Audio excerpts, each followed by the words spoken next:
Hey guys, so I finally saw the movie The Disaster Artist. Um, I have been talking about this movie for the past couple fucking months, and that it's been a fucking mission of mine to finally get a chance to see this movie. I never thought it would be this hard to get a chance to see this movie.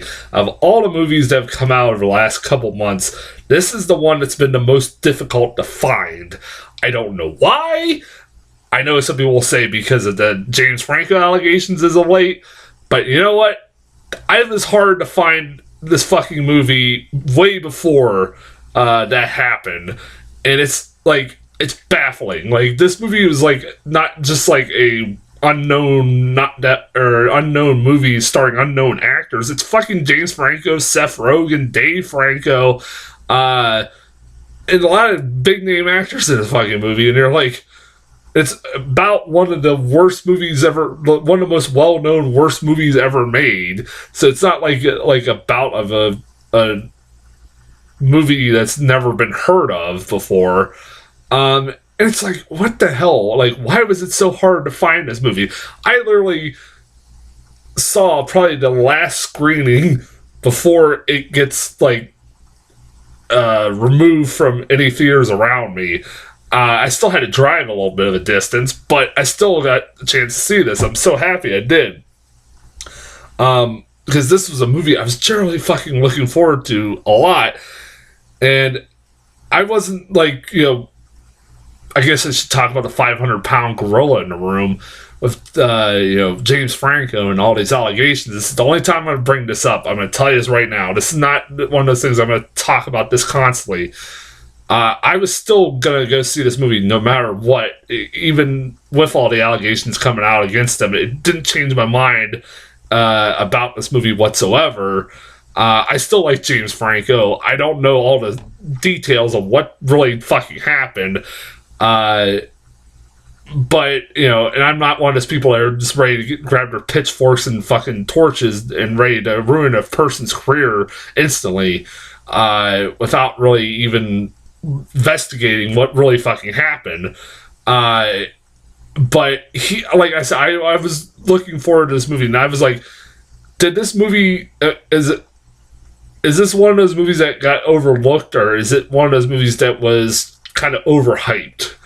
And you know what? This is one of those movies that fucking overlooked because, by God, this is a great fucking movie. This is easily, and I'm glad I fucking one of the best films of the year. And this is going to easily make my top 10 list. I guarantee you. I don't know where it's going to be. You'll have to find out next week. I'm still not even sure right now what the hell, because I still got to see a few other movies before I make my list that could easily make that list too.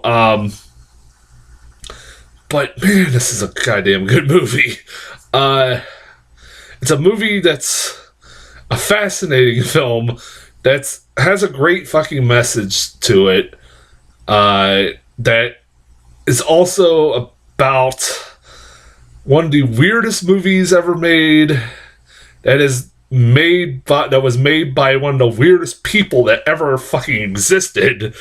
It's a fascinating film. It's a film that I was never fucking bored. It was never like, I was never sitting there like, oh God, when's this gonna end? Because this is a damn funny movie. James Franco, despite what you'll say about him nowadays, is fucking great in this movie, and should have been a contender for Best Actor at the Oscars, but somehow, for some reason, the Oscars got a fucking conscience all of a sudden, even though they nominated Kobe Bryant for Best Animated Short, but whatever. Because this is ridiculous that he did not get fucking nominated, because along with Gary Oldman, this is one of the best fucking performances of the year. In that, like, this is an actor who transformed himself to become this larger-than-life person that, to the point that, yeah, you can tell it's still James Franco in a wig, but his mannerisms, to his voice, to his laugh, he got everything down about Tommy Wiseau. If you've ever seen interviews with this person, Tommy Wiseau, you know that he got this guy down pat. When I first heard that he was going to be playing Tommy Wiseau, I was like, really? Yeah. But at the same time, apparently Tommy Wiseau wanted Johnny Depp to play this role, which that would have been a bad idea. I love Johnny Depp, but that would have been a bad idea. And James Franco doesn't play this guy as like a parody of Tommy Wiseau. He tries to make him a really likable guy, a relatable guy, even if he's a weird dude, and kind of a fucking prick, as I've seen online over the past few years. He is kind of a prick. He can be kind of a prick, but he's also a guy who just wants to follow his fucking dreams, and he's willing to do whatever it takes to be able to live his dreams, even if people try to tell him all the time that you can't do it. You should just give up on your dreams. You're going to never amount to anything. And he was hell-bent. He never gave up, even though there were moments where he almost did because of the discouragement he kept getting from Hollywood executives, including Judd Apatow, who, I wonder who the hell Judd Apatow was playing. I'm sure it was not Judd Apatow that was playing himself. I would hope not, because Judd Apatow doesn't seem like the kind of that kind of guy would be an asshole and try to crush a person's dreams. But like Tommy, like it's a he is a guy who just wanted to live his dream of becoming an actor and was not willing to just give up on his dream, and it's kind of fucking refreshing. And his relationship with Greg Sestero or Dave Franco is really fucking charming. It's a bromance kind of movie where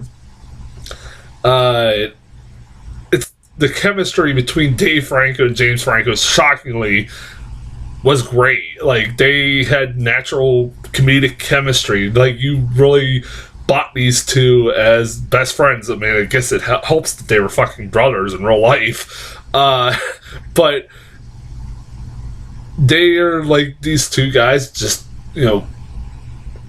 are in the same position and they're trying to make it in the Hollywood, and it's really fucking great. Like, like I said, it's a great story about not giving up on your dreams. You also got people like fucking, of course, Seth Rogen's in this. He's barely in this, actually. This is probably the first James Franco movie I've seen where Seth Rogen's barely in it, and he's not like, and it's not, and Seth Rogen, I believe, produced this too. I mean, this was like him and James Franco's pet project for a few years, because they loved the movie The Room, and he plays the script supervisor who just Tommy Wiseau would not fucking listen to, was not fucking budging on anything that Seth Rogen's character would try to suggest to him. And it was kind of funny. You got Jackie Weaver. Fucking Jackie Weaver's in this movie. That took me a while to fucking realize that was Jackie Weaver. She plays the role of the actress who played Claudette, the mom in The Room, the movie The Room. And it's kind of funny when watching this movie. I've said this, one of the things that was kind of distracting was that a lot of these really big name talented actors like Jackie Weaver, James Franco, and even Josh Hutcherson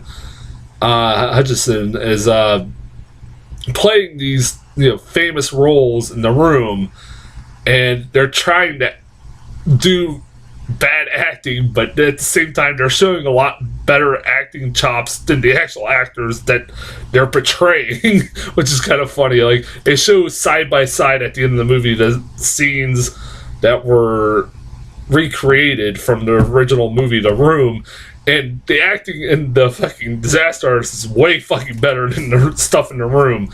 Like, it's hard to even imitate like the bad acting. They couldn't even really do that terrible of acting that is in the room as if they fucking try, because these are really talented actors like Jackie Weaver and Josh Hutcherson and James Franco, and it's kind of fucking funny.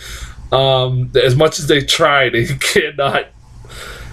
It's not as nearly as bad as the acting was in the fucking room. Like, they can't even. They do a good job of like recreating the scenes, the famous scenes from the room. They do a really good job of like actually making them look like the actual scenes in the movie. That was kind of funny. What else? Oh, well, I guess, while I say I don't want to talk about the James Franco allegations that much, I do got mentioned. There is one fucking awkward scene in this movie. If you've seen the movie, you know what I'm talking about. Because it's like, man, while I was watching, it's like, oh man, I wish I didn't know what I know now. Because there's a scene, if you've ever seen The Room, one of the most famous parts about that movie is that there's a lot of sex scenes in the original Room. And all these sex scenes in the fucking room are some of the most awkward and cringeworthy sex scenes you've ever seen. They're unsexy. They're not even sexy. They're just awkward and cringeworthy and like just like get that shit off my screen. And apparently, according to this movie, and I actually have read that like it's been debated, like it's been kind of there's some people that said this actually did happen. Some people said it didn't happen. But apparently one of the first scenes that, according to this movie, was shot with the main actress from The Room was the infamous sex scene with her and Tommy Wiseau. And he was like jumping in and ready to have like pretend sex with her. Like fully naked, apparently, according to this movie. And it's what ensues is like a reenactment of that. So it's James Franco jumping on this girl naked, bare ass naked, and like he's like ready, is kind of insulting this girl, making her feel uncomfortable, and I'm sitting here like, yikes. I was like sitting here like, man, does that make this movie fucking a scene awkward, knowing what we know now about James Franco, apparently. I'm like, fuck. It's like, it was a great scene, it's a funny scene, but now it's really fucking awkward. Fucking goddamn it. It's like, but it's like I said, it's like, I still laughed at the scene, but I'm just sitting there like kind of cringing a little bit. God damn it. Like, that's... I did love, also, if you see this movie, stay till the end credits, you'll get a fucking great cameo by Tommy Wiseau, in where they try to disguise him, but because it's Tommy Wiseau and he has that fucking weird accent, it's Tommy Wiseau, and he has an interaction with fucking James Franco, and it's great. James Franco as Tommy Wiseau, playing Tommy Wiseau, and Tommy Wiseau playing a different character. It's fucking great. It's hilarious. It's just like, who could Wiseau the best, basically. What else? I don't want to spoil too much about this movie because this movie's so fucking great. Like, I highly recommend this movie. It's fucking great. If you can somehow get a chance to see it while it's still in theaters, go fucking see it. Go support this. I know everybody doesn't want to because of fucking James Franco, but it's like, just kind of ignore all the shit that's been going on with that, and just go into this movie not really knowing much, or trying to pretend and ignore pretty much all that hoopla that's going on outside of the movie. That's what I kind of would recommend. I think I'm trying to think. There's something else I wanted to talk about, and I'm forgetting about, but I don't know. Yeah, like that's about it. As far as trailers, I got Oh, I do want to talk about a trailer and a commercial I got in front of this. I'll talk about the trailer first. The trailer, the new trailer I got in front of us was this movie called Thoroughbreds. This looked like a really dark ass comedy. It's about like these two teenage girls that are best friends. One of them is played by, I think, the girl who I was like, I know I've seen her in something before, and she was the girl who was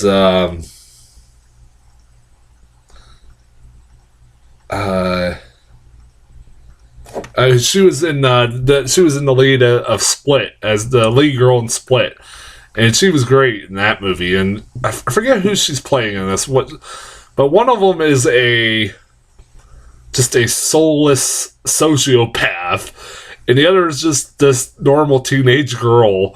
And this soulless sociopath teenage girl is kind of like the girl from Split is the one that is the normal one, and there's this Olivia Cook. I've never seen her in something before.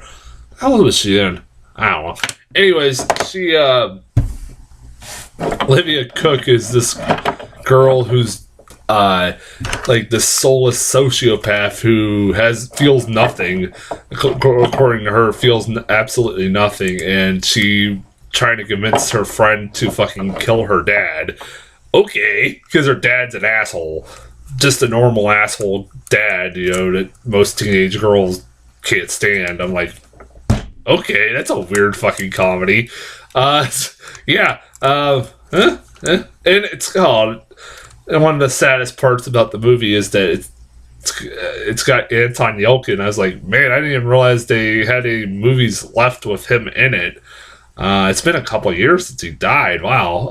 Apparently this has to be like his last movie he ever made. It's really fucking sad. It's like, oh man, Anton Yelchin's in this. It's like, oh, it's like he was a really talented kid. It's so damn sad. But yeah, that doesn't look too bad. Also, I got this weird fucking commercial in front of this movie. I had to talk about this briefly. Okay, there's a commercial, a PSA that's running, I think, in front of my theater, like every movie that's playing in front of my theater. This is the first time I've seen this, but this is so fucking weird. It's a commercial where this dad is taking his kids to school, dropping them off at school, and he keeps getting text messages from his wife, and he keeps constantly getting text messages from his wife. And finally he pulls over and he calls her, and she says, oh, the dog has gotten loose or whatever, he's missing or whatever. Like, you're like, oh, okay, the kids left the gate open or something like that. So she's like, okay, and he's driving, and he keeps getting text message after text message after text message. And then just randomly, out of fucking nowhere, this kid pops up in his fucking back seat. He's like, what the fuck? Like, although he really doesn't act that fucking surprised. He's like, dude, where the fuck you come from? I'd be like, what the fuck? And he's like, who the hell are you? He said, oh, I know your daughter. He said, some friends of your daughter. He said, so where are you? I said, are you a kid that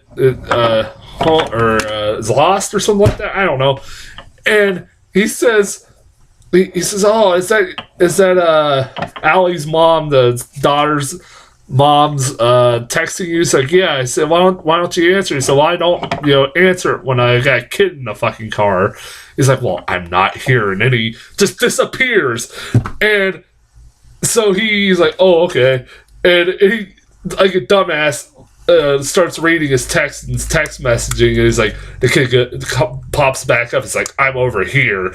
And the kid runs out in front of his fucking car. And you're, I'm like, what the hell is that? It's like, I yelled in the middle of the movie, and like, there's a long silence. I was like, what the hell? It's like, I just busted up laughing. Like, that was the weirdest PSA I've ever fucking seen in my entire life. That was weird. Somebody look it up. I am not making this shit up. I am still baffled by it.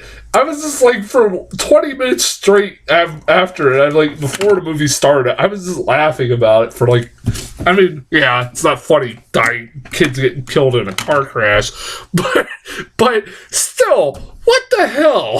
I mean, it's not the weirdest PSA I've ever seen, but I mean, if you ever watched any ones from Europe, they're a lot weirder and a lot fucking darker than that, but what the hell? What the hell was that? Yeah, I don't know. Between that and that weird fucking ice cream commercial that I got a few months ago, that I only got once, and apparently these people complained enough that they fucking took it down. I'm like, what is up with these weird ass commercials in front of these fucking movies that I keep getting? What the hell? Anyways, yeah, that's as far as those commercials and disaster artists go. I got 4 other movies I'm going to review before I do my top 10 list, and they are, and these I'll be seeing within the next few days. What the hell are they? Phantom Thread, Shape of Water, Hostiles, and I, Tonya. All of them have come to theater near me, so I will be going to see those. So until then, I'll talk to you guys later.